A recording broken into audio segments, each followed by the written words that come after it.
कश्मीर के 78,114 वर्ग किलोमीटर से अधिक बड़े हिस्से पर पाकिस्तान का अवैध कब्जा है। इसे पाकिस्तान अधिकृत कश्मीर पीओके कहा जाता है। पीओके में आजाद जम्मू कश्मीर और गिलगित बल्टिस्तान शामिल हैं।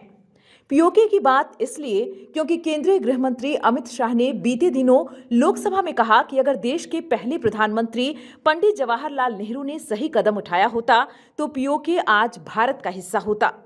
शाह ने कश्मीर में सीज फायर करने और इस मसले को संयुक्त राष्ट्र में ले जाने के नेहरू के फैसले को ब्लंडर बताया है। शाह के इस बयान पर विवाद हो गया है। कुछ लोगों का कहना है कि शाह का बयान इतिहास के साथ छेड़छाड़ है। उन्होंने कहा कि नेहरू ने पीओके के लिए कोई गलत निर्णय नहीं लिया था।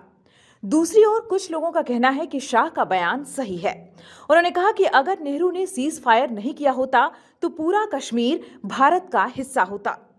ऐसे में जानते हैं कि ये पीओके बना कैसे, मामला संयुक्त राष्ट्र तक कैसे पहुंचा और अभी वहां क्या स्थिति है। 15 अगस्त 1947 को भारत और पाकिस्तान का विभाजन हुआ। उस समय भारत 500 से अधिक छोटी बड़ी रियासतों में बटा हुआ था। कुछ रियासतें भारत और पाकिस्तान में से किसी के साथ भी नहीं जाना चाहती थीं। जम्मू कश्मीर रियासत भी ऐसी ही थी। यहाँ की ज्यादातर आबादी मुस्लिम थी, लेकिन महाराजा हरि सिंह हिंदू थे। तब महाराजा हरि सिंह ने भी जम्मू कश्मीर को आजाद ही रखने का फैसला लिया, लेकिन बंटवारे के साथ ही पाकिस्तान की नजर कश्मीर पर थी। वो कश्मीर पर कब्जा करना चाहता था, लेकिन कश्मीर ने अलग रहना ही चुना।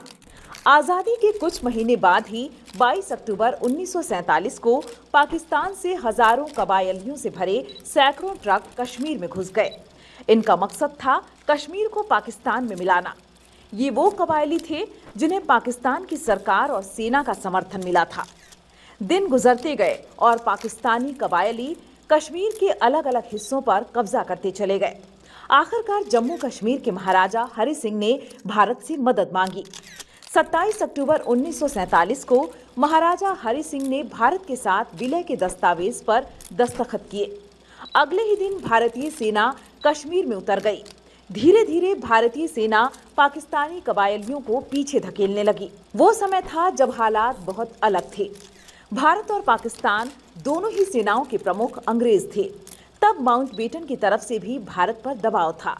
कहा जाता है कि भारत ने तब के गवर्नर जनरल माउंटबेटन की सलाह पर जवाहरलाल नेहरू इस मसले को 1 जनवरी 1948 को संयुक्त राष्ट्र में ले गए।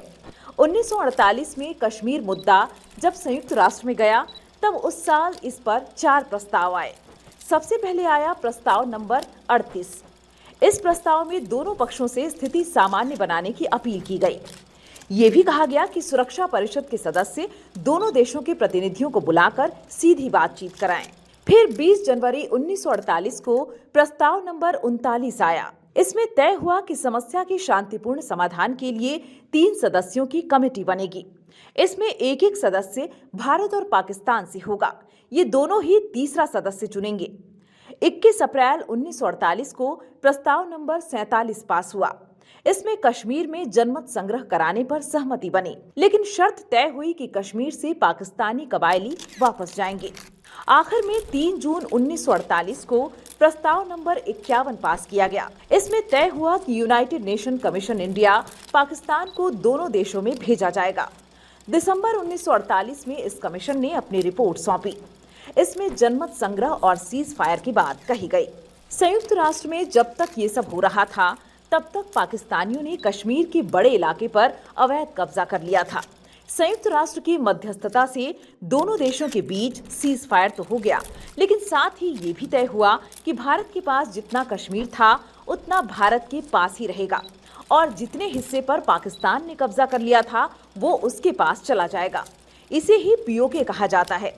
सीज फायर होने के बावजूद पाकिस्तान की सेना पीओके से हटी नहीं थी, इसलिए भारत ने जनमत संग्रह करवाने से साफ मना कर दिया। भारत सरकार के अनुसार पाकिस्तान ने कश्मीर के 78,000 वर्ग किलोमीटर से अधिक क्षेत्र पर अवैध रूप से कब्जा कर रखा है। इसके अतिरिक्त 2 मार्च 1963 को चीन पाकिस्तान के बीच हुए समझौते के तहत पाकिस्तान ने पीओके का 5,180 वर्ग किलोमीटर क्षेत्र चीन को सौंप दिया था। पीओके वास्तव में 2 भागों में विभाजित है। पहला भाग, जिसे पाकिस्तान आजाद कश्मीर कहता है, भारत के कश्मीर से सटा हुआ है। दूसरा भाग गिलगित बल्टिस्तान कश्मीर के सबसे उत्तरी भाग में लद्दाख की सीमा से लगा हुआ है। रणनीतिक दृष्टि से पीओके अत्यधिक महत्वपूर्ण है। रणनीतिक दृष्टि से पीओके अत्यधिक महत्वपूर्ण है। इसकी सीमा कई देशों से लगती है। पश्चिम में इसकी सीमा पाकिस्तान के पंजाब प्रांत और खैबर पख्तूनख्वा से लगती है। उत्तर पश्चिम में अफगानिस्तान के वखान कॉरिडोर, उत्तर में चीन और पूर्व में भारत के जम्मू कश्मीर से सीमा लगी हुई है। 1949 में आजाद जम्मू कश्मीर के नेताओं और पाकिस्तान सरकार के बीच कराची समझौता हुआ। इस समझौते के तहत आजाद जम्मू कश्मीर के नेताओं ने गिलगित बल्टिस्तान पाकिस्तान को सौंप दिया। आजाद जम्मू कश्मीर यानी पीओके में अपनी सरकार है। यहाँ का अपना राष्ट्रपति और प्रधानमंत्री है। वर्तमान में चौधरी अनवरुल हक प्रधानमंत्री हैं और सुल्तान महमूद चौधरी राष्ट्रपति हैं। लेकिन यहाँ की सरकार किसी भी फैसले लेने के लिए पाकिस्तान की सरकार पर निर्भर है। यहाँ अलग हाई कोर्ट और सुप्रीम कोर्ट भी है, विधानसभा भी है। संयुक्त राष्ट्र में प्रस्ताव पारित होने के बावजूद पीओके से पाकिस्तानी सेना वापस नहीं हटी। सितंबर 1952 में एक और प्रस्ताव पारित हुआ। इसके अनुसार पाकिस्तान की तरफ से 3 से 6 हजार और भारत की तरफ से 12 से 18 हजार सैनिक कश्मीर में रह सकते हैं। 1971 की जंग के बाद 1972 में दोनों देशों के बीच शिमला समझौता हुआ। इस समझौते में तय हुआ कि कश्मीर से जुड़े विवाद पर बातचीत में किसी तीसरे पक्ष का दखल मंजूर नहीं होगा। यह विवाद भारत और पाकिस्तान ही मिलकर सुलझाएंगे। लेकिन पाकिस्तान इस मसले का अंतर्राष्ट्रीयकरण करता रहा है। पाकिस्तान के नेता कई बार जानबूझकर संयुक्त राष्ट्र में कश्मीर मुद्दे को उठाते हैं, जबकि भारत साफ कर चुका है कि यह दो देशों का विवाद है और इसमें कोई तीसरा पक्ष दखल नहीं करेगा। बहरहाल कश्मीर का मुद्दा अब तक नहीं सुलझ सका है। पाकिस्तान आतंकवाद के जरिए कश्मीर में हालात बिगड़ता रहता है, जबकि भारत साफ कर चुका है कि जब तक आतंकवाद बंद नहीं होगा तब तक कश्मीर पर कोई बातचीत नहीं होगी।